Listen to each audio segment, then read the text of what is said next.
Hey guys, welcome back to my channel. This is the video second part. Clean ചെയ്ത് വെച്ചിട്ടുള്ള fish ആണ് ഇത്. അപ്പോൾ ഇന്ന് അത് കറി ആക്കാന്ന് വിചാരിച്ചു.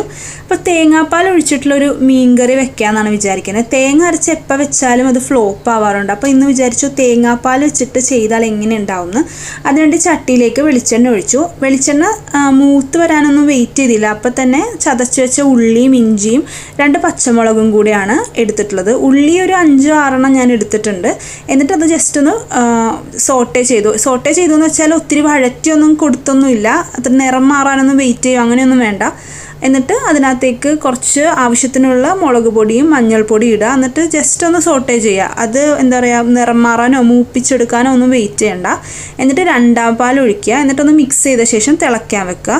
അതിലേക്ക് പുളി ഇടുക, നമ്മളുടെ ഉപ്പും ഇടുക. ഇത് ഇത്രേ ഉള്ളൂ. പിന്നെ കറിവേപ്പിലയും കൂടെ ഇടുക. എന്നിട്ട് നന്നായിട്ട് തിളപ്പിക്കുക. ഇപ്പോൾ തന്നെ നല്ല സ്മെല്ല് വരും. മീൻ ഇട്ടിട്ടില്ലെങ്കിൽ നമ്മളുടെ ഒരു മീൻ കറിയുടെ ഒരു മണം ഭയങ്കരമായിട്ട് വരും. എല്ലാവർക്കും ഭയങ്കരമായിട്ട് ഇഷ്ടപ്പെടും ഈ ഒരു കറി. എനിക്ക് എപ്പോഴും തോന്നിയിട്ടുള്ളത് വളരെ കുറച്ച് ഇൻഗ്രീഡിയൻസ് യൂസ് ചെയ്തിട്ട് വെക്കുന്ന കറികളാണ് ഏറ്റവും അടിപൊളിയെന്ന്. നന്നായി തിളച്ചൊന്ന് വറ്റി വരുമ്പോഴത്തേക്കും അതിനകത്തേക്ക് നമ്മളുടെ എടുത്തു വെച്ചിരിക്കുന്ന മീനിടുക.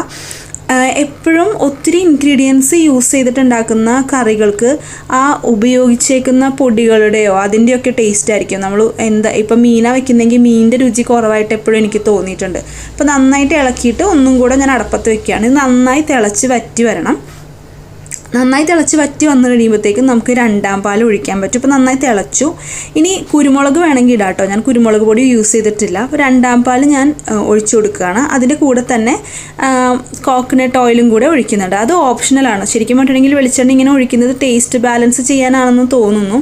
ഞാനിങ്ങനെ അമ്മയും ആൻറ്റിയും ഒക്കെ ചെയ്ത് കണ്ടിട്ടുണ്ട്. പിന്നെ മാത്രമല്ല ഈ കറി എടുക്കുമ്പോൾ ഈ ഒരു വെളിച്ചെണ്ണയുടെ സ്വാദും കൂടെ കിട്ടും. അപ്പോൾ അത് നല്ല ടേസ്റ്റായിട്ട് എനിക്ക് എപ്പോഴും തോന്നിയിട്ടുണ്ട്.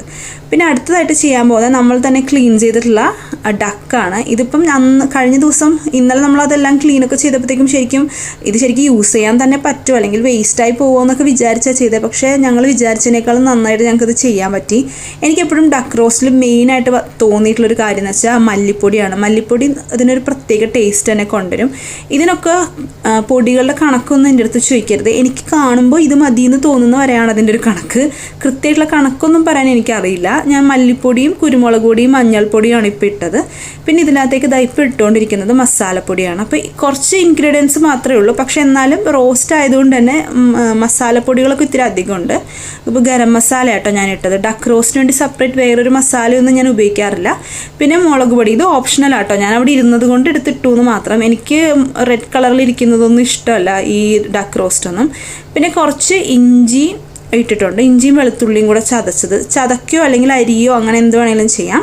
പിന്നെ ഇതിനകത്തേക്ക് കുറച്ച് സവാളയും കൂടി ഇടുകയാണ്. എന്നിട്ട് ഒട്ടും വെള്ളം ചേർക്കുന്നില്ല കേട്ടോ. പകരം കുറച്ച് വെളിച്ചെണ്ണ മാത്രമാണ് ചേർക്കുന്നത്. എന്നിട്ട് നന്നായിട്ട് തിരുമ്മി കുറച്ച് വേപ്പില കൂടി ഞാൻ ഇടുന്നുണ്ട്. ഞാൻ നേരത്തെ പറഞ്ഞില്ലേ, എനിക്ക് വേപ്പില ഒത്തിരി ഇഷ്ടമാണ്. നമ്മളുടെ എല്ലാ ഭക്ഷണത്തിലും വേപ്പില ഒരു പ്രത്യേക ഫ്ലേവർ തരും. നിങ്ങൾക്ക് ഇഷ്ടമാണോ വേപ്പില ഇഷ്ടമാണെങ്കിൽ കമൻറ്റ് ചെയ്യണേ.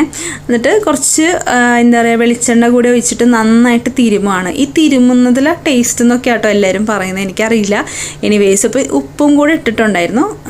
അപ്പോൾ ഉപ്പൊക്കെ ഇട്ട് നന്നായിട്ട് തിരുമി പച്ചമുളകും ഉപ്പൊക്കെ ഇട്ട് നന്നായി തിരുമി എടുക്കുകയാണ്. എന്നിട്ട് നമ്മളിത് പ്രഷർ കുക്ക് ചെയ്തെടുക്കുകയാണ് ചെയ്യുന്നത്. ഇത് ആക്ച്വലി ഒരു 3 വിസിലൊക്കെ അടിച്ചിട്ട് ഒരു 20 മിനിറ്റ്സ് നമ്മൾ മാറ്റി വെച്ചാൽ മതി. അപ്പോൾ തന്നെ നന്നായിട്ട് കുക്കായിട്ട് വരും.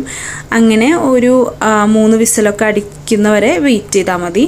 ഒത്തിരി ഇങ്ങനെ വേവിച്ച് കളയരുത്. ഒരുപാട് വേവിച്ചിങ്ങനെ അടർത്തി കളയരുത്. നല്ല ടേസ്റ്റാണ് ആക്ച്വലി ഡക്ക് റോസ്റ്റൊക്കെ വെച്ചാൽ. എല്ലാവർക്കും ഇഷ്ടമാവും എന്നറിയാം. പക്ഷെ പലർക്കും കുക്ക് ചെയ്യാൻ അറിയില്ല. ഞാനിവിടെ കല്യാണം കഴിച്ച് വന്ന ശേഷം കേട്ടോ ഈ ഡക്കൊക്കെ ഇത്ര അധികം കഴിക്കുന്നത്. ഇതിന് മുന്നേ എൻ്റെ വീട്ടിലൊന്നും ഡക്കൊന്നും അങ്ങനെ വാങ്ങാറുണ്ടായിരുന്നില്ല. പക്ഷെ ഇവിടെ വന്നപ്പോൾ നമുക്ക് ഫാം ഉള്ളതുകൊണ്ട് എപ്പോഴും നമുക്ക് എല്ലാ സൺഡേസിലും വീട്ടിൽ ഡക്ക് റോസ്റ്റോ അല്ലെങ്കിൽ ഡക്ക് കറിയൊക്കെ ഉണ്ടാവും. അപ്പോൾ നോക്കിയപ്പോഴത്തേക്കും വെന്തിട്ടുണ്ട്. നമ്മൾ വെള്ളം ഒഴിക്കാത്തത് കൊണ്ട് തന്നെ ഈ താറാവിൽ നിന്ന് ഇറങ്ങിയിരിക്കുന്ന നെയ്യ് മാത്രമാണ് അതിലൊരു വെള്ളമായിട്ടുള്ളത്. അപ്പോൾ ഇനി കുറച്ച് സവാള ഞാൻ മാറ്റി വെച്ചിട്ടുണ്ട്. അപ്പോൾ അത് വഴറ്റാനായിട്ട് ആ നെയ്യ് തന്നെയാണ് യൂസ് ചെയ്യുന്നത്. അപ്പോൾ ഒരു ചീനച്ചട്ടി വെച്ചിട്ട് അതിനകത്തേക്ക് ആ നെയ്യ് ഒഴിക്കുകയാണ് ചെയ്യുന്നത്. അതിനകത്തേക്ക് നമ്മൾ മാറ്റി വെച്ചേക്കുന്ന സവാള എടുക്കുന്നുണ്ട്.